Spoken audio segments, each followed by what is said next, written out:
प्रभु यीशु मसीह के मधुर और मीठे नाम में आपको मेरा पास्टर हरीश सैमुअल का प्रेम नमस्कार।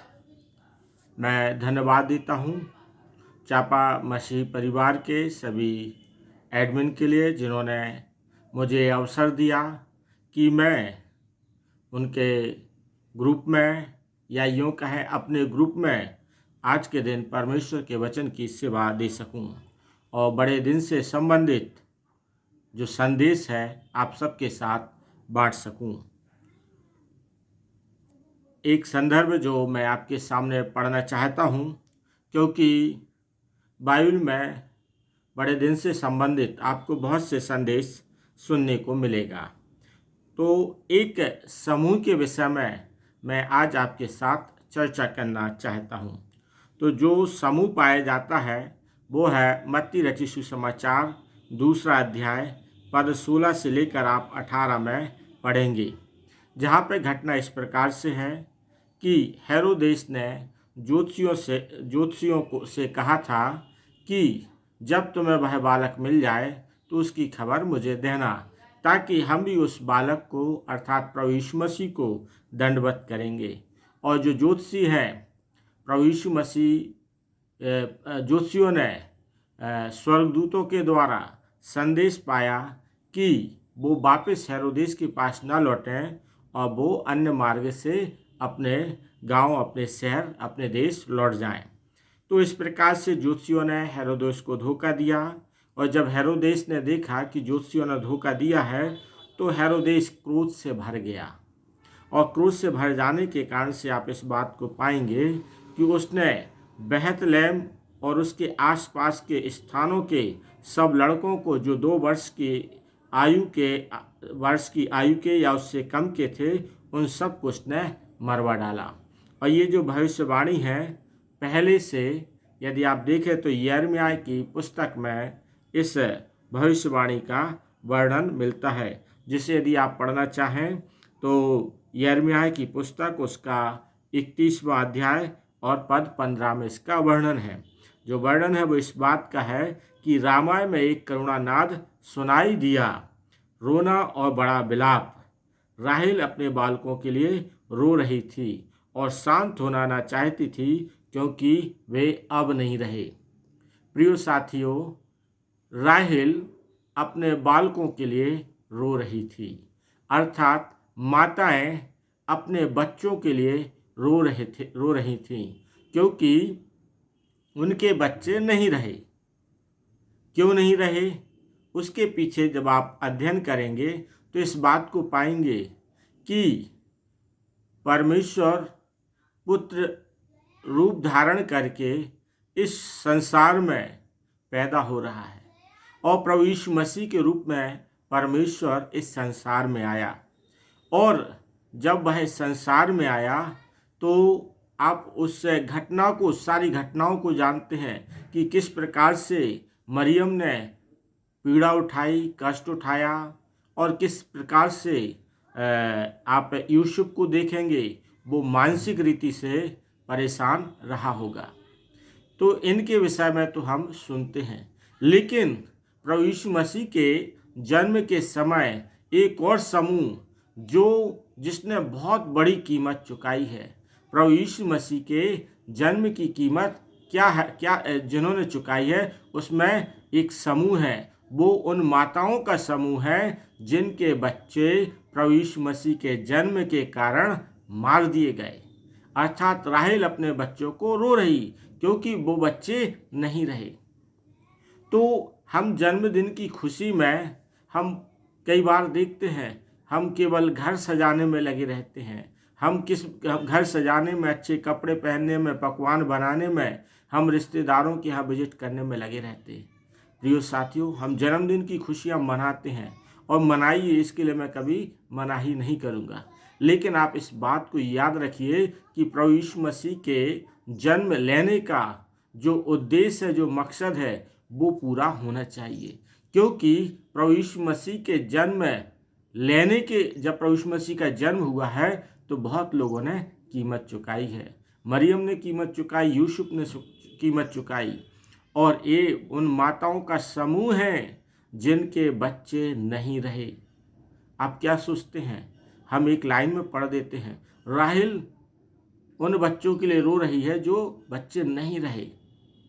आप कल्पना कीजिए, एक माता से जब कोई बच्चा छीनता होगा, उस माँ के हृदय पर कैसे उसका क्या असर पड़ता होगा। क्या जब हेरोदेस के सैनिक बच्चों को लेने आते होंगे तो माताएं क्या उन्हें सौंप देती थी, उनके हाथों में सौंप देती थी। उन अपने बच्चों को लेके वो छिपती होंगी और कितना वो अपने आप को छिपाती रही होंगी। लेकिन सैनिक बड़ी निर्दयता के साथ हेरोदेस के आदेश का पालन करते हुए क्या करते होंगे?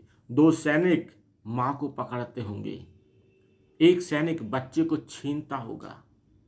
उस समय की भयानक स्थिति की आप कल्पना कीजिए। उन्होंने क्या किया है? उनका क्या दोष था? जन्म प्रभु यीशु मसीह का हो रहा और ज्योतिषियों ने हेरोदेस को धोखा दिया, लेकिन इन माताओं के बच्चे छीने जा रहे हैं और इन माताओं के बच्चे घात किए जा रहे हैं। तो प्रियो, हम जब प्रभु यीशु मसीह के जन्म को मनाते हैं, खुशियों को मनाते हैं, तो आप इस बात को याद रखिए कि इन माताओं ने कीमत चुकाई है। इन्होंने अपने बच्चों के लिए हमेशा हमेशा के लिए खो दिया। तो याद रखिए कि हम प्रभु यीशु मसीह के जन्म को व्यर्थ ना जाने दें। हम प्रभु यीशु मसीह के जन्म का मूल्य समझें कि किस प्रकार से परमेश्वर जो सारी सृष्टि का मालिक है, पालनहार तारणहार करता है, जिसने सब कुछ बनाया, वो परमेश्वर स्वयं एक बालक के रूप में इस संसार में आ गया। सारी उन पीड़ाओं को, उन कष्टों को, उन दर्दों को झेलने के लिए संसार में आ गया। जो मनुष्य जब परमेश्वर से प्रार्थना करता होगा तो शिकायत करता होगा। कई बार हम और आप भी शिकायत कर देते हैं, हे परमेश्वर, मनुष्य क्या होता है, उसके सुख दुख क्या होते, उसकी पीड़ा क्या होती, हे परमेश्वर तू क्या जाने। तो परमेश्वर ने लोगों की उन बातों को कि परमेश्वर तू तो परमेश्वर है, तू मनुष्य के दुख को, दर्द को, कष्ट को क्या जानेगा, उन चीज़ों को समझने के लिए, लोगों की उन शिकायत को दूर करने के लिए परमेश्वर ने कीमत चुकाई। अपना सारा सिंहासन छोड़ के, अपना सारा वैभव छोड़ के वो इस संसार में बालक के रूप में आ गया। मरियम, जिसको जो एक कुंवारी गर्भवती होना एक बड़ा कष्ट का कारण होता था, क्योंकि व्यवस्था के अनुसार मरियम उसमें कुंवारीपन न पाए जाने के कारण से उसे तो पथरवाह करके मार डाला जाता। अर्थात व्यवस्था थी। व्यवस्था विवरण 22 अध्याय के पद आप 20-21 पद को पढ़ेंगे तो व्यवस्था थी। यदि किसी स्त्री में कुंवारीपन का चिन्ह नहीं पाया जाता था तो उसे पथरवाह करके मार दिया जाता। कीमत चुकाई। यूसुफ, जो बच्चा उसका नहीं है, उसकी क्या पीड़ा वेदना से गुजर रहा होगा, उसने उसकी कीमत चुकाई। और यहाँ पर ये वो समूह है, वो माताएं हैं जिनके बच्चों के लिए मार डाला गया।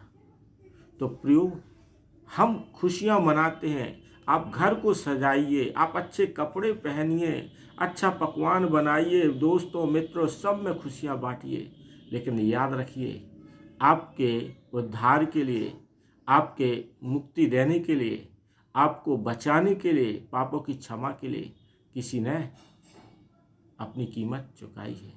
इन्होंने अपनी कीमत चुकाई। तो आप उस मूल्य को भी समझें।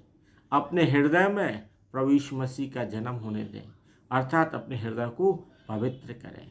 आप अपने जीवन को उन बातों से सजाएं, आत्मिक गुणों से अपने आप को सुसज्जित करें, ताकि प्रभु यीशु मसीह की महिमा आपके जीवन से हो। आप अपने जीवन को पवित्र रखेंगे, प्रभु यीशु मसीह का जन्म आपके हृदय में होगा। जब आप उसके आत्मिक वरदानों से, आत्मिक गुणों से, आत्मिक फलों से आप सजे रहोगे, तो लोग आपके अंदर जो प्रभु यीशु मसीह उत्पन्न हुआ है, जो पैदा हुआ है, तो वो देखने आएंगे। क्यों? आपने अपने जीवन को सजा के रखा है। आपके अंदर प्रेम है, आनंद है, मेल है, धीरज है, कृपा है, भलाई है, विश्वास है, नम्रता है, और वो सारे गुण हैं जो प्रभु यीशु मसीह ने अपनी शिक्षा में दिए। तो प्रियो, आप से हम ये नहीं कहते कि आप अपने बच्चों को बलिदान करें या आप कष्ट उठाएं। आप अपना जीवन इनके बलिदानों को, इनके कष्टों को, इन्होंने जो कीमत चुकाई है, इसको ध्यान रखते हुए अपने हृदय में कम से कम प्रभु यीशु मसीह को उत्पन्न होने दें, अर्थात अपने हृदय को पवित्र रखें और आत्मिक रीति से अपने जीवन को आत्मिक फलों से सजाएं। क्योंकि जब आत्मिक रीति से सजे रहोगे तो लोग आपके अंदर प्रभु यीशु मसीह को देखने के लिए आकर्षित होंगे। परमेश्वर अपने वचन के द्वारा हम सबों को बहुत आय से आशीषित करे। धन्यवाद। पुनः एक बार मसीह चापा परिवार के सभी एडमिन के लिए और हमारे सभी प्रिय लोगों के लिए, जो बुजुर्ग माता पिता हैं उनके लिए, और जो संग साथी हैं उन सबों को प्रभु यीशु मसीह के नाम में प्रेम नमस्कार। धन्यवाद।